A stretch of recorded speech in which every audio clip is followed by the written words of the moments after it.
د جنازې د مونځ طریقه. مسلمانانو ورونو په دې ویډیو کې به انشاءالله تاسو ته زه د جنازې د مونځ طریقه ښیم، خو انشاءالله ډیره یو اسانه او مختصر طریقه به ورته ښیم، ځکه چې دا ویډیو زمونږ د عوامو دپاره ده. پوه خلک ماشاءالله سم پوهېږي عوامو دپاره دا ویډیو ده، نو لحاظه دغه ویډیو مکمل وګورئ او د نورو مسلمانانو سره د ثواب په نیت شیر کوئ او ځان پې پوه کوئ. انشاءالله اسانه طریقه به ورته زه ښیم د جنازې د مونځ. د ټولو نه مخکې جنازه کې 4 تکبیرونه دي او ورپسې قیام دی. دا 2 څیزونه اهم دي. 4 تکبیرات دي. شروع یې چې کېږي د نیت نه کېږي. نیت به وکړي نویت ان اؤدي لله تعالی 4 تکبیرات الصلاة الجنازه. دغه د عربی نیت دی. اکثر رونه بیا دا وایي چې یاره دا خو ډېر ګران دی، دا نشو یادولی. نو د عربی دغه نیت که نشي یادولی نو شریعت وایي اسلام وایي چې د زړه نیت وکړه.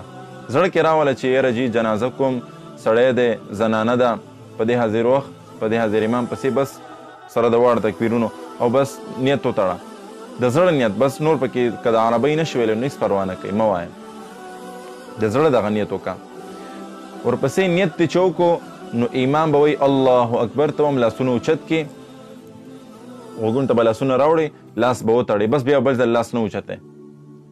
ړومبنی تکبیر چې وشي کله امام وایي الله اکبر لاسونه دې وتړل، ته به شروع شي سبحانک اللهم وبحمدک وتبارک اسمک وتعالی جدک وجل ثناؤک ولا اله غیرک.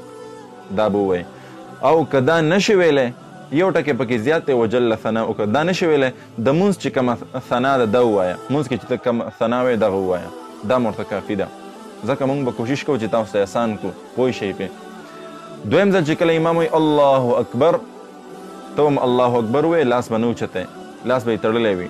دویم تکبیر کې به ووایې اللهم صل علی محمد وعلى آل محمد كما صليت وسلمت وباركت ورحمت وترحمت على إبراهيم وعلى آل إبراهيم إنك حميد مجيد. دا مشکل دی، دا نشئ ویلی، اسانو مې درته. اللهم صل على محمد وعلى آل محمد كما صليت على إبراهيم وعلى آل إبراهيم إنك حميد مجيد. اللهم بارك على محمد وعلى آل محمد كما باركت على إبراهيم وعلى آل إبراهيم إنك حميد مجيد.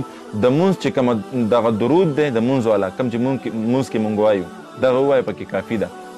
که مشکل وي درته او که نه وي نو هغه ووایه، هېڅ خبره نه ده. دواړو کې چې هر یو درته اسان وي هغه ووایه. بیا ورپسې دریم ځل به بیا امام وایي الله اکبر ته هم الله اکبر وایې او شروع به شي اللهم اغفر لحینا ومیتنا وشاهدنا وغائبنا وصغیرنا وکبیرنا وذکرنا وانثانا اللهم من احییته منا فاحیه علی الاسلام ومن توفیته منا فتوفه علی الایمان. دا دعا به وایې. هغې نه پس به امام بیا الله اکبر وایي او السلام علیکم ورحمت الله، السلام علیکم ورحمت الله، سلام به واړی. دا د جنازې مونځ شو. دویمه خبره ده چې د بالغ او د نابالغ نو انشاءالله که الله کړی خیر و دغه ویډیو تاسو وګورئ، دا طریقه زده کوئ. د بالغ زنانه او بالغ سړي دپاره دا چې کومه طریقه مو وښوده دا ده. نو انشاءالله د نابالغه ماشومې او د نابالغه ماشوم دا به انشاءالله په راروانه ویډیو کې بیا تاسو زه بیانوم. دغه طریقه زده کوئ او د نور مسلمانانو سره هم ضرور شیر کوئ. السلام علیکم ورحمت الله وبرکاته.